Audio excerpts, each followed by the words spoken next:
बहुत छोटी सी सूरत मैंने आपके सामने पढ़ी है, बहुत छोटी सी सूरत है, सूरतुल असर। मैं फिर से उसको पढ़ता हूँ, आप लोगों में से अक्सर लोगों को याद भी होगी। वल असर इन्नल इंसान लफ़ी खुस्र इल्लल्लज़ीना आमनु व अमिलुस्सालिहाति व तवासौ बिल हक़्क़ि व तवासौ बिस्सब्र। बज़ाहिर सूरत का हज्म बहुत मुख्तसर है, बहुत छोटी सूरत है, लेकिन बुनियादी तौर पर पूरे कुरान के अंदर जो तालीमात भरी पड़ी हैं और पूरे कुरान के अंदर जो कुछ भी कहा गया है उसका एसेंस, उसका खुलासा इस सूरत के अंदर अल्लाह तबारक व तआला ने इजमालन पेश कर दिया है। मशहूर मुफस्सिर कुरान हज़रत अब्दुल्लाह इब्न अब्बास रज़ी अल्लाह ताला अन्हु, जिनके बारे में अल्लाह के नबी सल्लल्लाहु अलैहि वसल्लम ने दुआ की थी, कहा अल्लाह कुरान तूने उतारा तो मेरे ऊपर है, लेकिन कुरान की समझ, कुरान की फ़िक़्ह, कुरान का इल्म तू अता फरमा अब्दुल्लाह को। और नबी अकरम सल्लल्लाहु अलैहि वसल्लम की इस दुआ का नतीजा ये निकला कि कुरान के सबसे बड़े मुफस्सिर बनकर चमके हज़रत अब्दुल्लाह इब्न अब्बास रज़ी अल्लाह ताला। अब्दुल्लाह इब्न अब्बास रज़ी अल्लाह ताला अन्हु का कौल है, वो अक्सर कहा करते थे कि अगर अल्लाह तबारक व तआला ने पूरा कुरान नाजिल न किया होता, पूरा कुरान न उतारा होता, 30 पारे नाजिल नहीं किए होते, 114 सूरतों को नाजिल नहीं किया होता, सिर्फ यही एक सूरत अगर अल्लाह तबारक व तआला ने उतार दी होती, बस वल अस्र इन्नल इंसान लफ़ी खुस्र इल्लल्लज़ीना आमनु व अमिलुस्सालिहात व तवासौ बिल हक़्क़ि व तवासौ बिस्सब्र, यही एक सूरत अगर उतार दी होती तो यही एक सूरत इंसान की पूरी ज़िंदगी के अमल करने के लिए काफ़ी होती। ये अब्दुल्लाह इब्न अब्बास का कौल है। इससे आप अंदाज़ा लगा सकते हैं कि सूरत की अहमियत क्या है। पूरा कुरान अगर नहीं उतारा गया होता, सिर्फ यही एक सूरत, तो ये इंसानी ज़िंदगी के लिए काफ़ी थी। अब हम अंदाज़ा लगा सकते हैं, ये है इसकी अहमियत, ये है इसकी फजीलत। पूरे कुरान के अंदर जिन चीज़ों से बहस की गई है, इजमाली तौर पर इख्तिसार के साथ शॉर्टकट में अल्लाह रब्बुल आलमीन ने सूरह असर में पेश कर दिया। पूरे कुरान का निचोड़ सूरह असर के अंदर मौजूद है। यूँ कह दिया जाए कि बहुत बड़े और फैले हुए समंदर को एक कूजे के अंदर बंद कर दिया गया है, तो गलत नहीं होगा।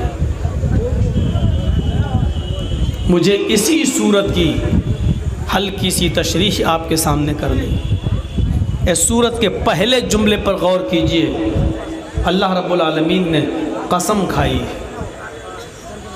वल असर, ज़माने की कसम। अब यहाँ सवाल ये पैदा होता है कि अल्लाह रब्बुल आलमीन कसम क्यों खाता है? बज़ाहिर कसम उन लोगों को खाने की ज़रूरत पड़ती है जिनकी बात का एतबार ज़्यादा न किया जाता हो, या कोई शख्स अपनी बात का वज़न बढ़ाने के लिए और अपनी बात को सामने वाले के सामने बावज़न बनाने के लिए कसम खाता है। मान लीजिए आप हमसे कर्ज़ ले रहे हैं, मेरी बेटी की शादी है, 50,000 रुपये जर्जी साहब दे दीजिए, मैं 1 हफ्ते में लौटा दूंगा, 1 महीने में लौटा दूंगा। मेरे पास 50,000 हैं, लेकिन मैं डर रहा हूँ कि पता नहीं 1 महीने में लौटाएगा या नहीं लौटाएगा। उस डर को ख़त्म करने के लिए सामने वाला क्या कह रहा है, आप बिल्कुल बेफिक्र रहिए, आपका पैसा 1 महीने में हम लौटा देंगे। फिर भी हमको डर लग रहा है। साहब 50,000 की रकम कोई मामूली रकम नहीं होती है। हम 50,000 रुपये तुम्हें दे तो रहे हैं, लेकिन पता नहीं तुम दोगे या नहीं दोगे। तो फिर वो अपनी बात को बावजन बनाने के लिए और मुझे एतबार दिलाने के लिए भरोसे में लेता है और क्या कहता है, अल्लाह की कसम मैं 1 महीने में आपका पैसा ज़रूर लौटा दूंगा। जब एक शख्स के ऊपर मुझे यकीन नहीं है तो फिर वो यकीन दिलाने के लिए कसम खा रहा है, या यूं कह लीजिए मैं उसको झूठा समझ रहा हूं, पता नहीं देगा या नहीं देगा, तो वो अपने आप को सच्चा साबित करने के लिए कसम खाता है कि अल्लाह की कसम मैं आपको ज़रूर लौटा दूंगा। लेकिन अल्लाह को कसम खाने की ज़रूरत क्यों पड़ती है, लंबी बहस है। उस तरफ जाएंगे तो रात गुजरेगी। बस इतना इशारा कर देता हूँ कि अरब के अंदर कसमें खाने का बहुत रवाज था। अरब के अंदर कसमें खाने का बहुत रवाज था। वो बात बात पर कसमें खाते थे और जब कसम खाकर कोई बात कही जाती थी तो उस बात का ज़्यादा एतबार करते थे। तो अल्लाह रब्बुल आलमीन ने भी कसम खाकर उनको एतबार दिला दिया। शॉर्टकट में मुख्तसर उसका जवाब यही है। अरबों के मिजाज को समझते हुए अल्लाह रब्बुल आलमीन ने कसम खाई। आया अरबों, बगैर कसम खाए कोई बात जब कही जाती है तो तुम उस बात का एतबार नहीं करते हो। कसम खाने के बाद जब कोई बात कही जाती है तो तुम उस बात का एतबार ज़्यादा करते हो, उस बात का यकीन ज़्यादा करते हो। अगर कसम खाकर जो बात कही जाए वो ज़्यादा मोतबर होती है, भरोसे के लायक होती है, तो मैं भी कसम खाकर तुम्हें एतबार दिलाता हूँ, यकीन दिलाता हूँ। ज़माने की कसम, इन्नल इंसान लफ़ी खुस्र, रुए ज़मीन की ऊपर जितनी भी इंसानियत को तुम देख रहे हो, ये सारी की सारी इंसानियत सर तापा, सर से लेकर पैरों तक नुकसान में डूबी हुई है। सब नुकसान के अंदर। कसम खाकर एतबार दिलाया। अल्लाह ने कसम खाई। अल्लाह कसम क्यों खाता है उसका मुख्तसर जवाब दे दिया। अब सवाल पैदा होता है कि अल्लाह ने ज़माने की कसम क्यों खाई।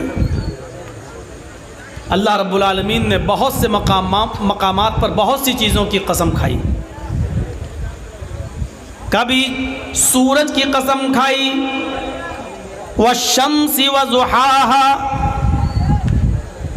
तो कभी चाश्त के नाश्ते के वक्त की कसम खाई, वज़्ज़ुहा, तो कभी रात के अंधेरे की कसम खाई, वल्लैली इज़ा सजा,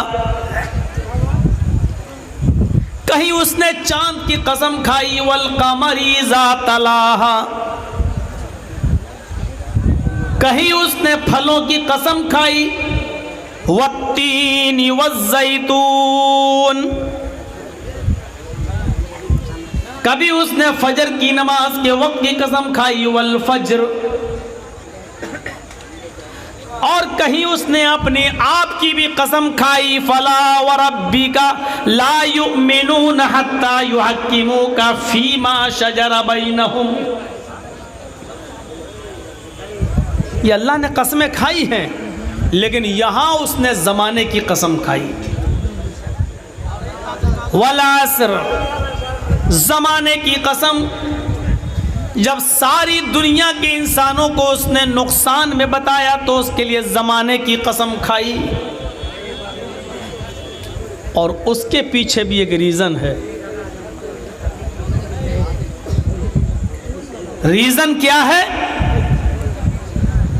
इंसान 1 दिन, 2 दिन, 3 दिन, 4 दिन, 5 दिन, 1 हफ्ता, 2 हफ्ता, 1 महीना, 2 महीना, 1 साल, 2 साल, जैसे जैसे गुजारता जाता है उसकी उम्र धीरे धीरे कम होती जाती है। इंसान को जब नुकसान में बताया तो उसका रीजन यही बताया कि सारी दुनिया के इंसान नुकसान में हैं। नुकसान में होने की वजह क्या है? पैसे वाले नहीं है, दौलत वाले नहीं हैं। 1 से 1 करोड़पति आदमी दुनिया में पड़ा है।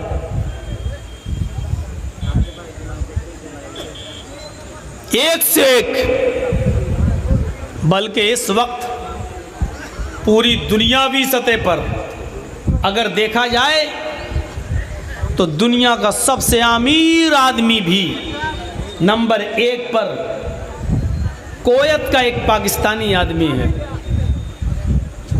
जिसको अब कुवैत में नेशनलिटी मिल चुकी है, वहाँ का नागरिक हो चुका है। दुनिया के अमीर आदमियों में अडानी और अंबानी का नाम नहीं आता है। कुवैत में रहने वाला एक पाकिस्तानी आदमी है, सबसे अमीर आदमी, सबसे दौलतमंद आदमी। उसका अपना 1 दिन का पॉकेट खर्च, जिसको हम लोग बोलते हैं चाय खर्च, नाश्ता पानी, अपना, मेहमानों का नहीं, अपना, सिर्फ अपना जाती 1 दिन का 18 लाख रुपया इंडियन करेंसी है। 1 दिन का 18 लाख रुपया, 1 दिन का। इतने अमीर आदमी दुनिया में पड़े हैं, लेकिन इसके बावजूद अल्लाह ने कहा सब नुकसान में है। किस लिए? इसलिए कि 1 दिन, 2 दिन तुमने जो गुजार लिया, आज जो 25 अक्टूबर की शाम का ये जलसा आपके यहाँ प्रोग्राम जो मुनाकिद किया गया है, ये 25 अक्टूबर आज मेरी डायरी से कट जाएगी, इसलिए कि अब ये 25 अक्टूबर जर्जीस की ज़िंदगी में कभी दोबारा नहीं आएगी। अगर 25 अक्टूबर अगली साल आ भी गई तो 2021 नहीं आएगा, बल्कि वो 2022 होगा। यानी आइंदा साल अगर ज़िंदगी मिल गई और 25 अक्टूबर को अगर आपके सामने में आ गया तो अगली साल का मेरा आना चीख चीख कर इस बात का ऐलान करेगा कि जर्जी साहब आप अपनी ज़िंदगी का 1 साल कम कर चुके हैं। आपका यहाँ आइंदा साल जलसे में बैठना और सुनना इस बात की गवाही देगा कि आप भी अपनी ज़िंदगी का 1 साल कम कर चुके हैं। 2 साल पहले डेट दिया था, नहीं आ सका। 2 साल बाद आज आपके इस मैदान में आ रहा हूं। मेरी जिंदगी और आपकी जिंदगी चीख चीख कर ये कह रही है कि 2 साल मैं भी अपनी जिंदगी के कम कर चुका हूं और आप भी अपने 2 साल जिंदगी के कम कर चुके हैं। ये नुकसान बताया अल्लाह तबारक व तआला। वल अस्र इन्नल इंसान लफी खुस्र। ज़माने की कसम, दुनिया की सारी इंसानियत नुकसान में है। अल्लामा राज़ी ने बहुत अच्छा नक्शा खींचा। वो कहते हैं कि अल्लाह रब्बुल आलमीन ने ज़माने की कसम क्यों खाई, ये मेरी समझ में नहीं आ रहा था। 25 साल तक मैंने कुरान का मुताला किया, लेकिन मेरी समझ में यह नहीं आया कि अल्लाह रब्बुल आलमीन ने ज़माने की कसम क्यों खाई। और एक दिन कहते हैं कि अचानक मेरी समझ में आ गया। मैं फजर की नमाज़ पढ़ाने के बाद घर आया, कुरान की तिलावत करने लगा। सूरज जब निकल गया तो सूरज निकलने के बाद मैं घर से बाहर गया। मेरी बीवी ने कहा मार्केट से जाकर सब्ज़ी अब्जी ख़रीद कर ले आओ। मैं बाज़ार गया, मैं मार्केट से सब्जी गोश्त वगैरह खरीदने गया। जब वापस लौट रहा था तो मैंने उसी दुकान, उसी बाजार के अंदर एक बर्फ बेचने वाले को देखा जो बर्फ बेच रहा है। बर्फ, कभी कभी आपने देखा होगा रोड पर बर्फ बिकता है, या आइसक्रीम नहीं, बर्फ की बड़ी बड़ी सिल्ली 2 किलो 1 किलो आदमी खरीदता है, 2 रुपये किलो, 5 रुपये किलो, 4 रुपये किलो खरीदता ठंडा पानी करने के लिए। बर्फ बेचने वाला बर्फ बेच रहा है और उसने उसकी कीमत लगा रखी है 2 रुपये किलो, 2 रुपये किलो।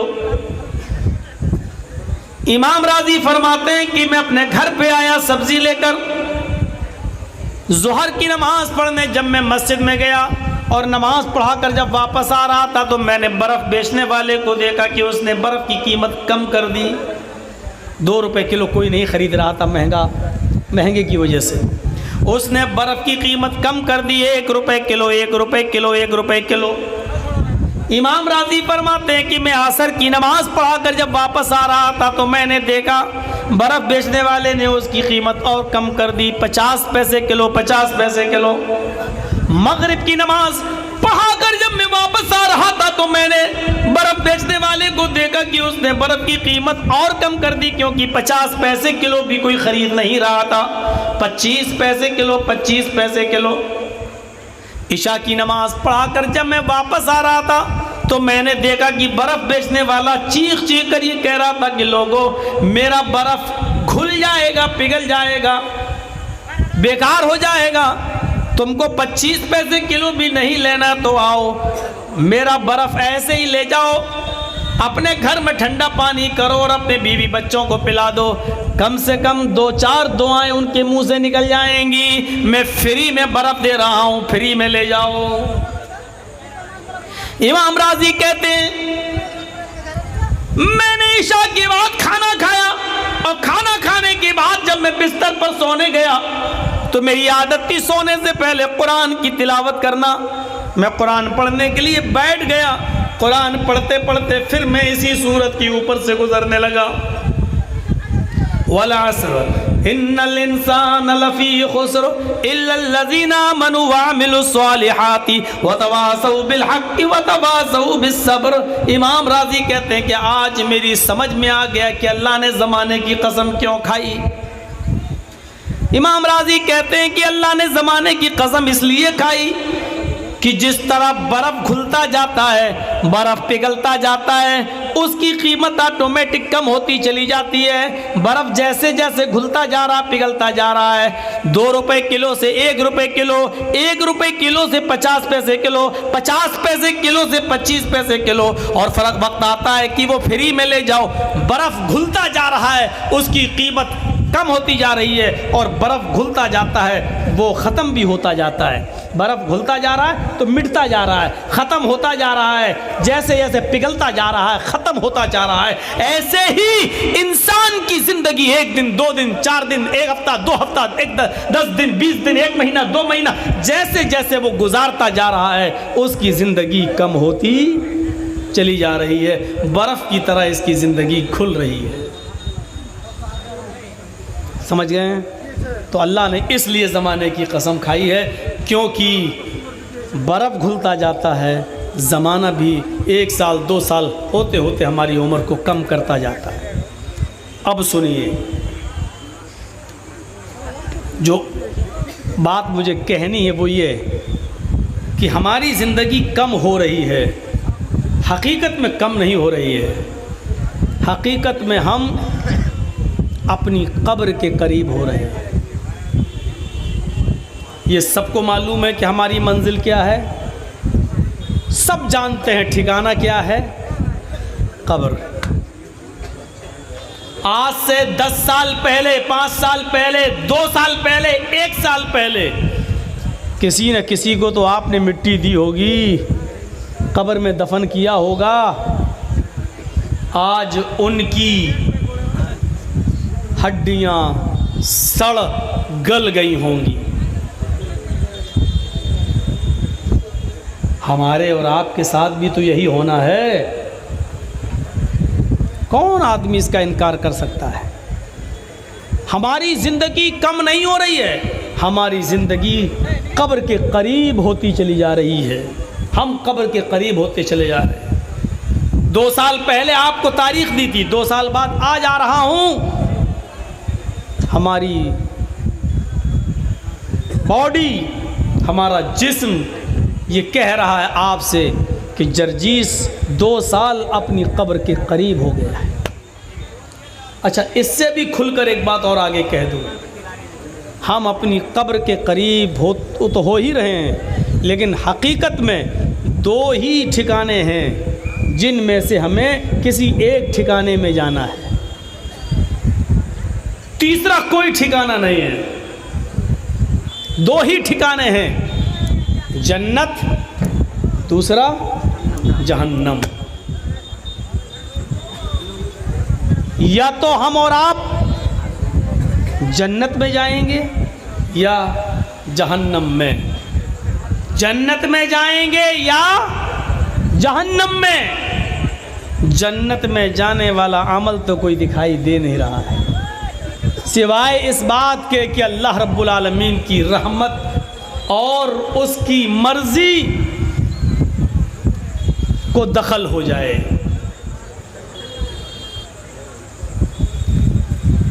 वरना कोई अमल दिखाई नहीं दे रहा। और उसका हल्का सा नमूना आप इस जलसे में भी देख सकते हैं। अल्लाह के नबी सल्लल्लाहु अलैहि वसल्लम जब कोई दीनी बात कहते थे तो सहाबाए किराम अपने सरों पर बैठी हुई मक्खी भी नहीं उठाते थे, उड़ाते थे। ऐसे कर देंगे इतनी देर में कहीं कोई बात छूट न जाए या ऐसा न हो कि हम सुन न सकें।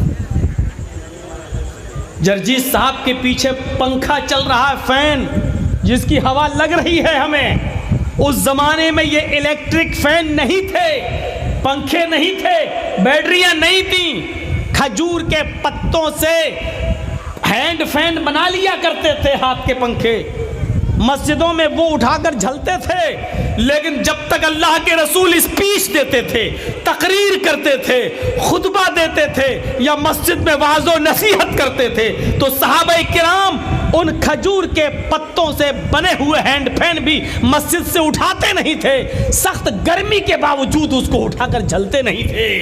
एक हमारी हैसियत, हमारी औकात और हमारा दिल, हमारा कलेजा इतना मजबूत है कि कुरान पढ़ा जा रहा है, आयतें पढ़ी जा रही हैं, सूरह असर की तिलावत हो रही है। मौलाना चीख चीख कर खामोश होने की बारे में बार बार कह चुके हैं, लेकिन इसके बावजूद हम खामोश होने का नाम नहीं लेते हैं। हमें डर लगता है कहीं ज़मीन फट ना जाए, हम ज़मीन के अंदर समा ना जाएं।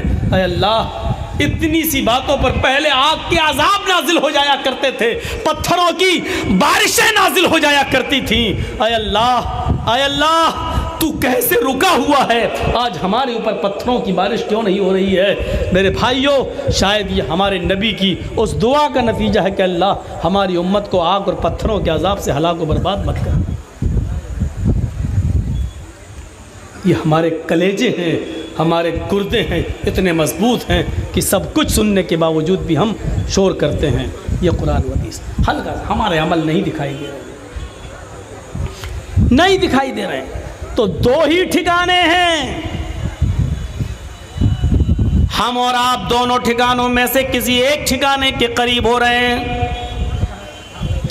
मान लीजिए किसी की ज़िंदगी 80 साल है और 50 साल वो की उम्र हो चुकी है, मालूम नहीं है उसको, लेकिन उसके नामे अमाल में लिखा है, अल्लाह को मालूम है। अब 30 साल बाकी रह गए हैं उसके, गोया के वो 50 साल अपनी कब्र के करीब हो चुका है। या यूं कह लीजिए कि 30 साल उसकी जन्नत या जहन्नम में जाने में रह गई है। 30 साल अपनी जन्नत या जहन्नम के करीब हो गया। जन्नत में जाने वाले आमाल तो बड़े अजीब हैं। किसको आयतल कुर्सी याद है? खड़ा कर दें और सुने।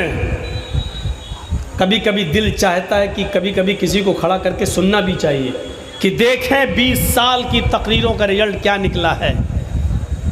किसी एक का इम्तहान लेके देखूं, लेकिन फिर डर लगता है कि अगर नहीं सुना पाया तो कहेगा मैं ही मिला था मौलाना जर्जीस को पूरे मजमे में, किसी और को खड़ा नहीं किया गया, हमारी इंसल्ट कर दे को थे। मन क़रा आयतल कुर्सी फी कुल्ल सलातिन मक्तूबतिन लम यमनअहु मिन दुखूलिल जन्नति इल्लल मौत। नबी अकरम सल्लल्लाहु अलैहि वसल्लम ने तो ये फरमाया कि जिसने हर फर्ज नमाज के बाद आयतल कुर्सी पढ़ी, जिसने हर फर्ज नमाज के बाद आयतल कुर्सी पढ़ी,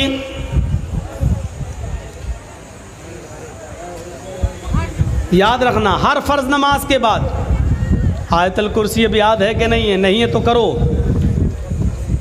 मन क़रा आयतल कुर्सी मिन कुल्ल सलातिन मक्तूबतिन, हर फर्ज नमाज के बाद जिसने आयतल कुर्सी को अपना वजीफा बनाया, उसको पढ़ना शुरू किया और अपनी आदत बनाई, लम यमनअहु मिन दुखूलिल जन्नति इल्लल मौत, उसको जन्नत में जाने से मौत के सिवा कोई चीज़ नहीं रोक रही है। यानी मौत उसको जन्नत में जाने से रोक रही है बस, यानी वो मर नहीं रहा है, जब मरेगा तो जन्नत में चला जाएगा। उसको जन्नत में जाने से अगर कोई चीज़ रोक रही है तो मौत रोक रही है। ये थे जन्नत में जाने वाले रास्ते, लेकिन हमें पता कहाँ है। तो हमारे आमाल कैसे हैं ये देखिए। और याद रखिए एक चीज़ आपको और याद दिला दूँ, कोई ज़रूरी नहीं है कि हम ज़िंदगी भर अच्छे अमल करते रहें और जन्नत ही में चले जाएं। आपको मालूम है सही बुखारी का वो मंजर देखिए,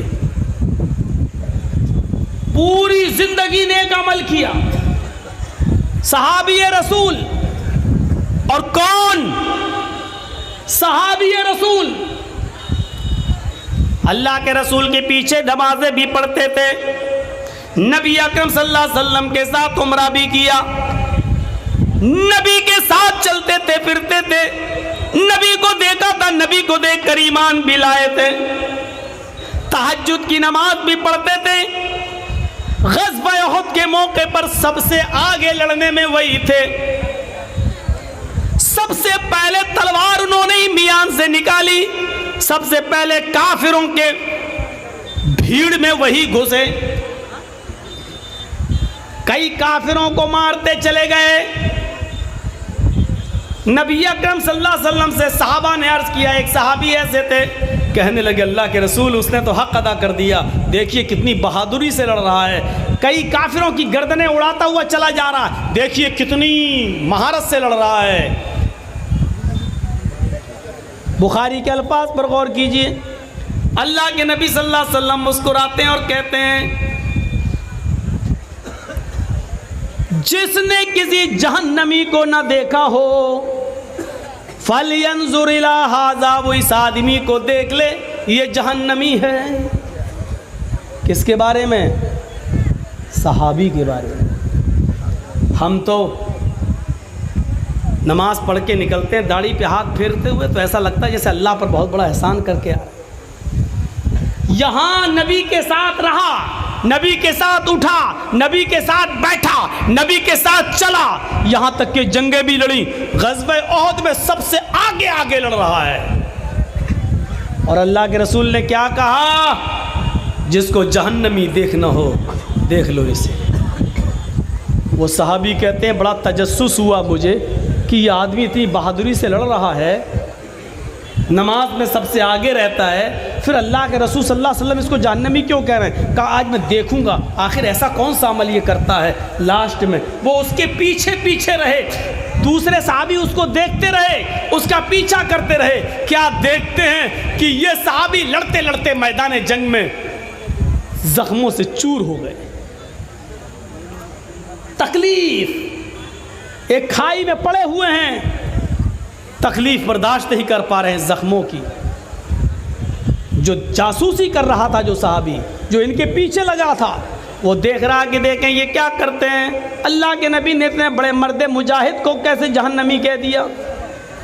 जब उस सहाबी की तकलीफ बहुत ज़्यादा बढ़ गई, लड़ते लड़ते जब वो ज़ख्मी हो गए तो उन्होंने अपनी तलवार ज़मीन के ऊपर गाड़ दी, आधी ज़मीन के ऊपर गाड़ी और सीने का हिस्सा उस तलवार की नोक के ऊपर रख दिया और पूरा का पूरा वज़न उस तलवार के ऊपर उन्होंने डालकर तलवार अपने अंदर दाखिल कर ली, यानी ख़ुदकुशी कर ली। ज़ख्मों की ताब ना ला सके और उन्होंने जल्दी से अपने आप को ही मार डाला।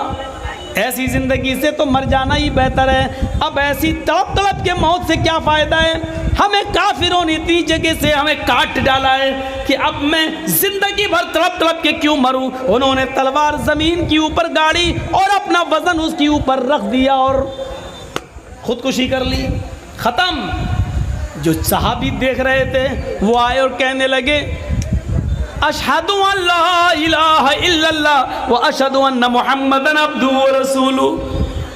अल्लाह के रसूल ने कहा, अरे तुम्हें क्या हो गया है?